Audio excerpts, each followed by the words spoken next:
So my name's Sam Elliott. I'm the Director of Data Analytics for the Calgary Homeless Foundation. So bottom line up first, the goal of the talk and why I'm here is to talk about understanding why data democratization is essential in a multi-organization environment and how you're going to use data to expand and empower your decision makers. So before I dive into the broader topic, I want to provide a bit more of a background on my organization, the role we play of guiding the fight against homelessness in Calgary, and a bit more about how that connects with the data lens. So Calgary Homeless Foundation is a funder of programs. We don't provide direct programs ourselves. We look to allocate funds to the highest impact across 23 funded agencies. So these programs can range from supportive housing, shelter diversion, outreach services, so that's services directly on the street, to even some health-related programs as well. In addition to that, we run a record management software, so think an EMR, your CRMs, but in our terms, it's a homeless management information system, just one more acronym to know, for the broader sector. And so that's used by all of our funded agencies, but it's actually used by unfunded agencies within the city of Calgary as well. And on top of that, with all these records, we're putting them to use by building our own data infrastructure. So we built our data warehouse on top. We have a business intelligence layer that's exposed to 23 different agencies.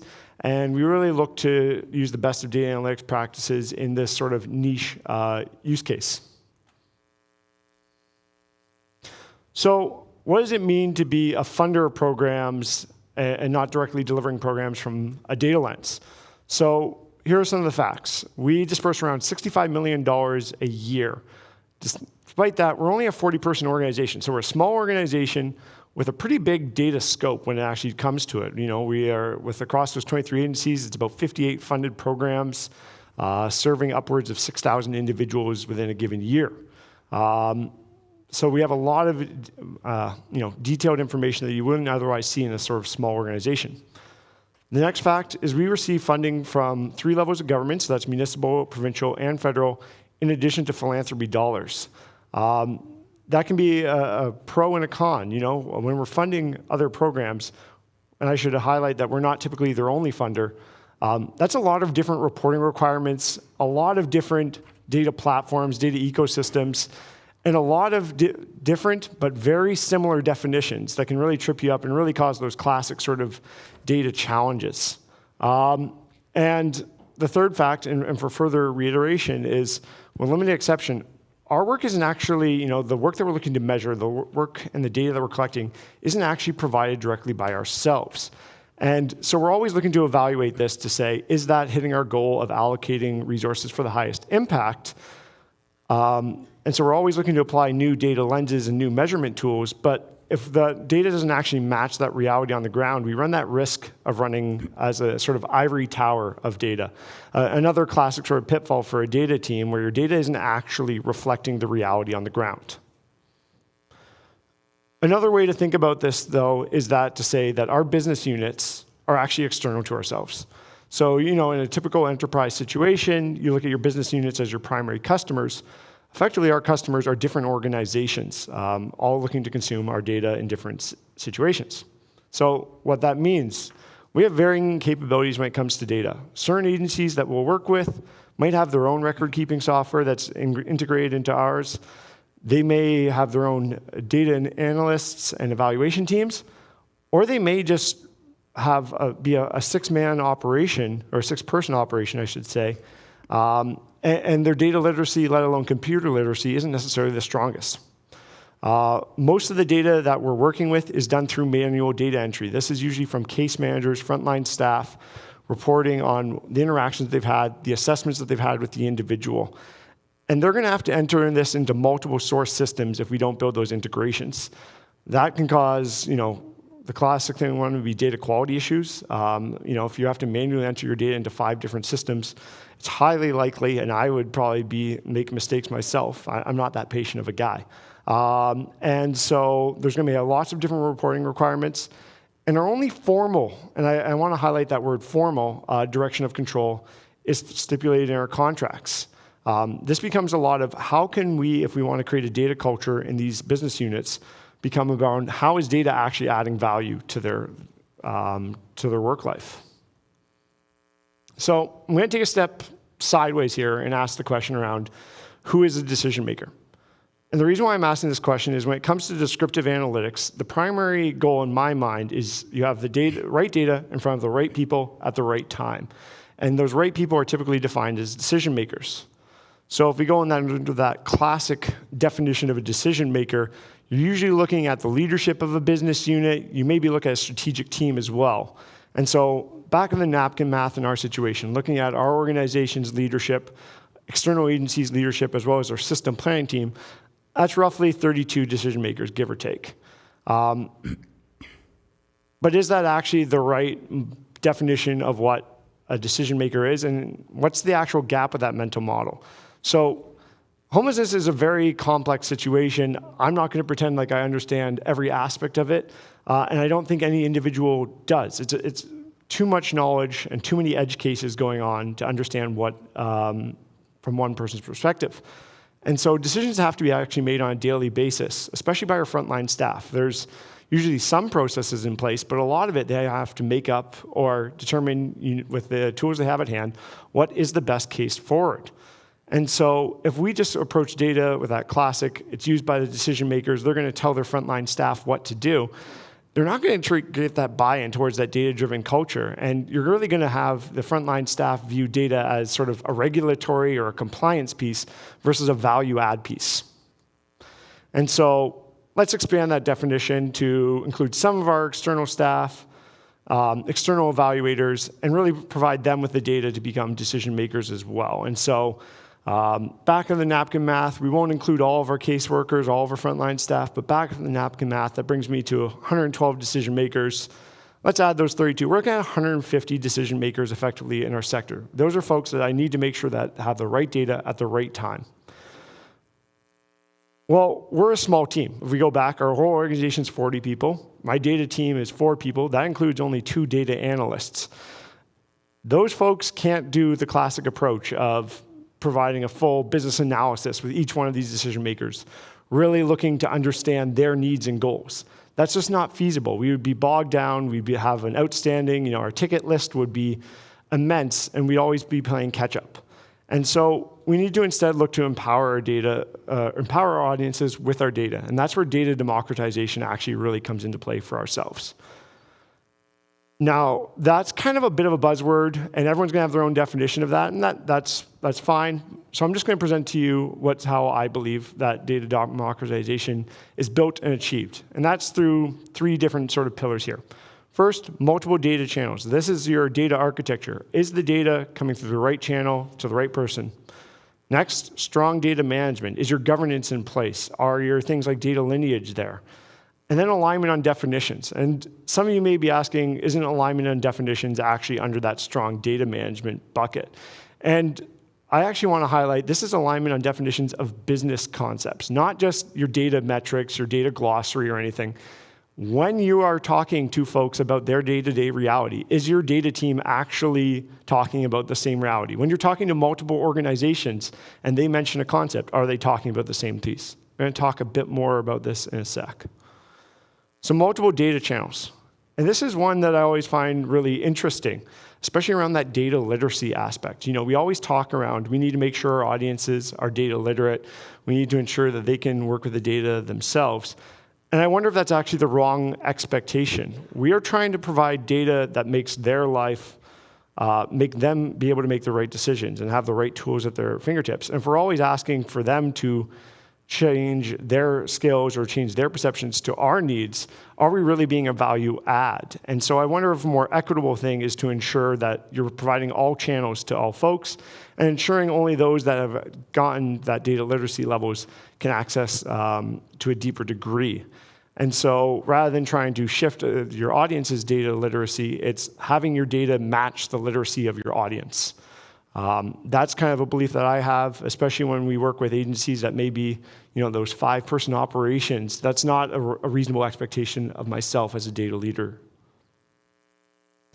Next, on that data management piece. Now, I've kind of gone and data management kind of deserves more than one slide, but we all know some different definitions of data management, but really want to highlight that, in a 23 agency environment where we have, let's say, 5 or 6 data channels pumping out at any time, a 4-person team can't be running that or can't be ad hoc creating the data governance or your data security or any of your privacy pieces for each new connection. It needs to be baked into the system. And so that means that your privacy, your access rights, your everything like that need to be baked in regardless of the channel you're accessing it.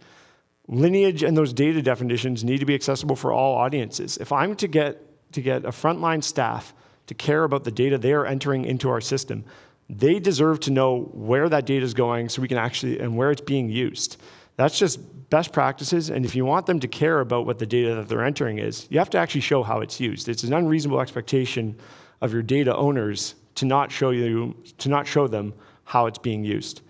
And that's a key thing around data quality. You know, in this organization, working in our environment, we have organizations that, other than a contract, I have no formal method of control over data quality. And I could bludgeon them with the contract saying, hey, if you don't fix your data quality, we might pull the programs. But that could directly impact individuals on the ground. It's not what I want to do. Instead, I need to make sure that data quality is an easy thing to achieve for our data owners. And now back to this last one and this alignment on definitions. And I think this is the most essential aspect of data democratization. It doesn't matter if you provide them all the data in the world at easily fingertips. If it doesn't actually match the business concepts on the ground, then you'll never see the uptake. You'll never see that value add being provided to folks. And this is actually where our team spends the most amount of our time, or most amount of our time just sitting with folks on the front line, actually going to the front line. It's a near requirement on my team that my data team goes out into the field at least once a quarter, sees our data platforms in action, sees where that data is directly translating to, makes sure our data lineage is in alignment, but is actually reflective of that reality and is actually reflective of that business concept. An example of this would be on our street outreach teams and the definition of case management. So for those, a bit of a background, street outreach teams are going around Calgary looking to connect with those either in encampments or those that are living rough, and provide them with essential needs that are typically to help them stay alive, but also to try and get them connected into our housing programs. What is case management? It's the idea that I'm going to provide these services, these recommendations, these connection points to other programs. All right, so when does a conversation with advice cross that line into case management? That becomes a very interesting piece from a data measurement standpoint, because then we can see the volume of case management, how much funding do we need to provide. But if all these different organizations aren't in alignment on the ground, then our data is never going to be reflective and it won't be useful for any decision-making purposes. And so we had our data team initiate those conversations across multiple organizations of what is defined as that boundary line between case management. And that's what I mean by alignment on definitions. Is your data going to be aligned with what your business units think it is? From there, actually, then, your metric calculations, it's pretty easy. You can have slightly different calculations, but with the data lineage in mind and that agreements on business concepts, you can have some pretty deep conversations relatively quickly. So this is all great. Built this democratized system, for example. We're not a data company. We are a company that exists to help those that are experiencing homelessness. What are the impacts from this? So first, that great thing. Hey, we've empowered decision makers and we created a common understanding across 23 organizations. I think that is the key thing. When we talk about data and descriptive analytics, I should say, it ends up kind of bearing the lead of really what we are. We are about getting information to folks, and creating that common understanding is that information.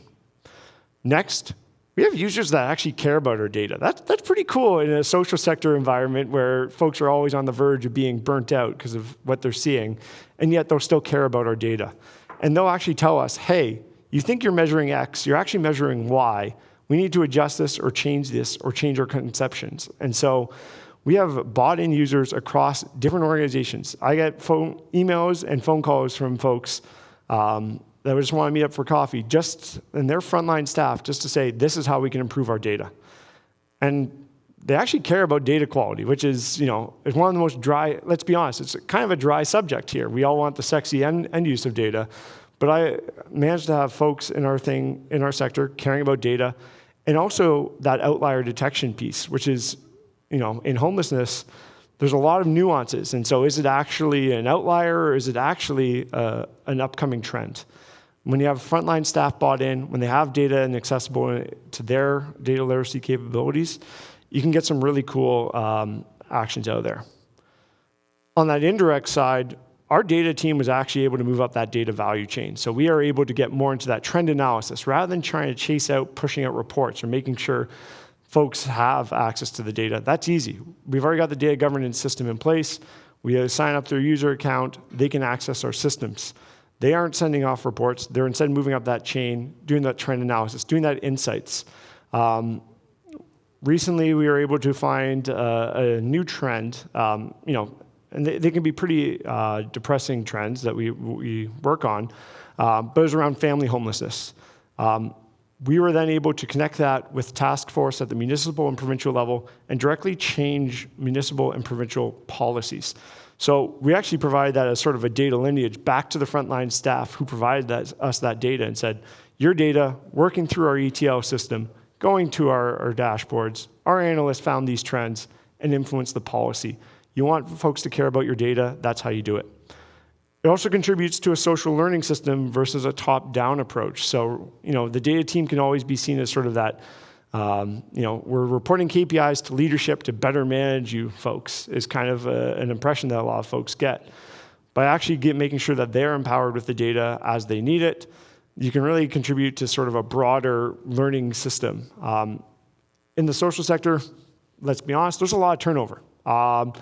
If key information or key knowledge is only maintained by your leadership individuals, it becomes a bit of a fragile system if key individuals leave. And so by empowering a broader piece and empowering this idea of a social learning system, you increase the resilience of the system as a whole.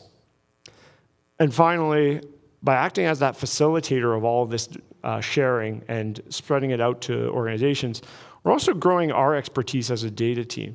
Our data team, when we're facilitating those business concepts, discussions, and alignment, we actually become business experts ourselves rather than just folks plugging away, building another pipeline. It becomes, folks want to join our ecosystem with data because they know the value.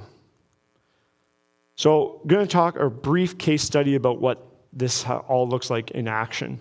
So it's going to be around outreach and encampments. So that's a growing challenge across Canada, across North America. We've all seen tents pop up and things that we've never even saw a decade ago. There are programs that are operating in this environment. So we fund a few programs operating in this environment. They're providing those essential services and developing connections with individuals. But this can be a really highly complex and tough to develop that fulsome understanding of actually knowing what is going on in the ground. So initially when we started, I was operating from that classic approach. How many services are you providing? How many folks do you think are on the ground? And it really was kind of this, we were always chasing our tail. It was tough to get a real answer. Our frontline agencies would say, oh, that's not actually reflective. And we worked with 4 funded agencies, and none of them could agree with how many folks were actually on the ground in encampments. There just wasn't information, and we needed to change from there. And so we actually looked to say, all right, rather than trying to just constantly change our data collection methods or new dashboards or anything like that, let's take a step back.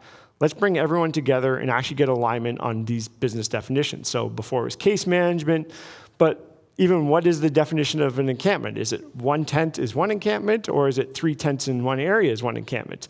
We had to come to those mutual understandings so we could start talking the same language across these organizations. We also worked with grassroots organizations. These are folks that we have no funding deal with in place, and they are typically, they're outside of the system for a reason, but they contain valuable information. We wanted to include them in our perspectives as well. So first, we established those business definitions. Then we actually realized, hey, our data is not up to snuff. We pushed out, we created these universal definitions, used our existing data collection tools, or existing record management software, pushed out the data, and they said, this isn't good enough. And so we actually worked with the folks and got their buy-in around building a whole new platform. So built a new platform, we overhauled the data collection, and now we've gone to a state where the field teams within Calgary are actually operating off of the same technology, the same platform, and the same dashboards and the same data, which is pretty remarkable. So if you see a field team that's going out in Calgary, odds are that they are going to be using our platforms, but also being informed by our data. They're going to start off their day at the beginning of the day and say, hey, here's a map of my neighborhood or area that I typically operate in. Well, lost the slides, that's okay. And they're going to say, have these people been served recently? If so, maybe I shouldn't go there. Hey, people from agency X were just there yesterday. That doesn't necessarily make the most sense to go there today. Instead, they're going to work and they're better to coordinate their movements. It's a classic thing for these encampment teams. They'd spend a lot of their time just trying to find where people were. And now we actually have different agencies informing each other where that is. So now we have multiple organizations. They're working off the same knowledge. They're working off the same definitions. We've grown our own internal knowledge around this. We now can say what that situation looks like on the ground. How many folks are sleeping in tents on a daily basis? How many people are getting services? When they were last served? Where the service gaps are occurring?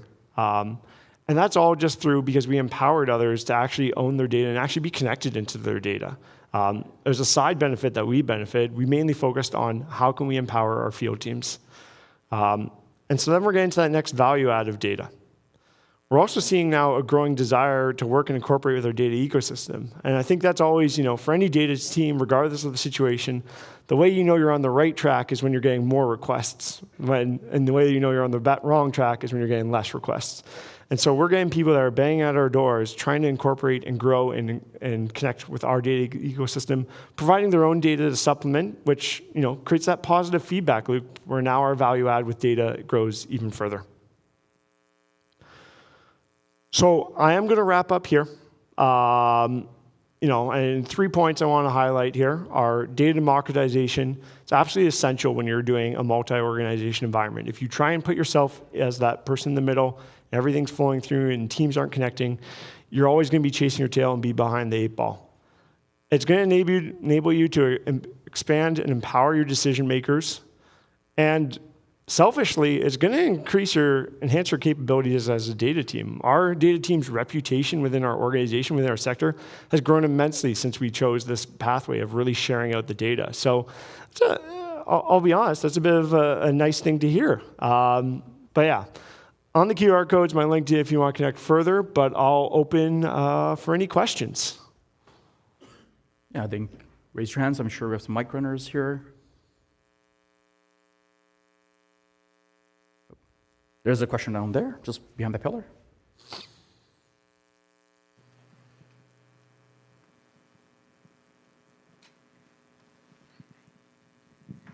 Thank you so much. And I think your is very dynamic data and day-to-day changes. But was it helpful for your front-end people to train different way or to reduce the homelessness after you started trending this data? Yeah, so I'd say there's a few direct examples. One of the main things is around, for example, getting referrals into housing programs. When it's sort of a closed system, what ends up happening is the referrals are going through multiple channels just to find an individual. So an individual may be in shelter X and they're being referred to a housing program Y. And that bridge point for actually knowing where the individual was actually hard to achieve. It was on average, I think, taking about 2 weeks for a person to be connected even with the housing program before they move in. So they had an outstanding referral. There was a housing spot available, but it would take them about 14 days. As much as folks maybe have experiencing homelessness for years, 14 days that's not fun. We don't want them to experience another extra day that they don't have to. And so by bridging that data connection, we're able to actually have those connections. That referral can connect immediately. They can see, oh, this person's actually staying in the shelter. I'm going to send my housing locator to that shelter to connect with them immediately. And so that's an example of when we started opening that data and sharing it across multiple organizations, what we were able to achieve to directly impact those frontline folks. So that would be the first one that comes to the top of my mind. Any other questions? Oh, back there.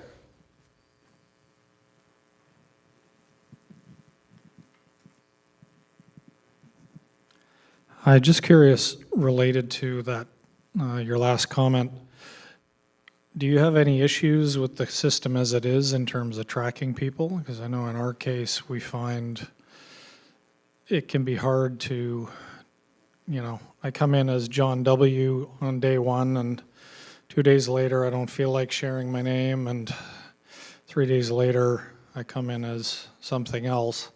So being able to connect that those 3 touch points were John W. so that you can provide that reporting. Are the agencies that you work with, are they good at making sure that you provide, we can know you're John W., let's put it that way?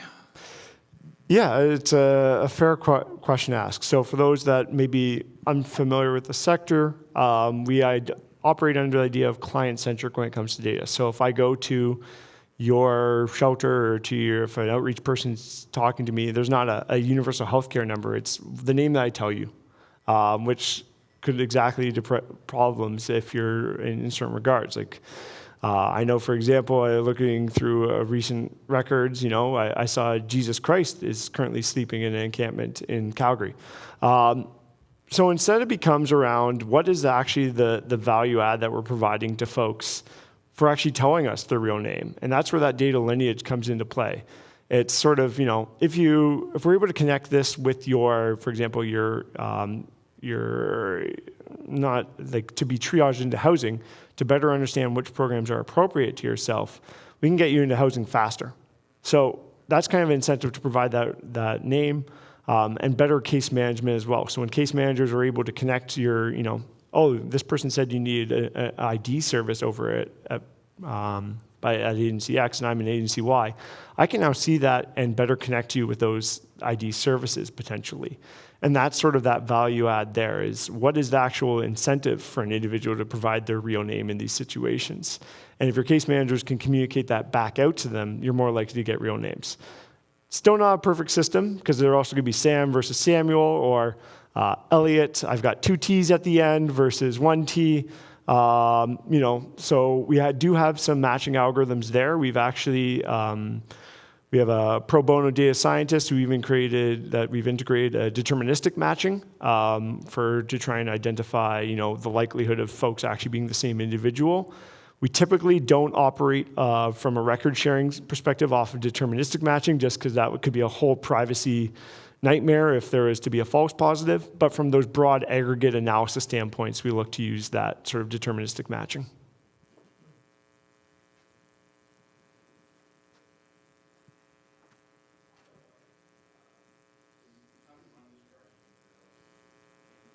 Making data available.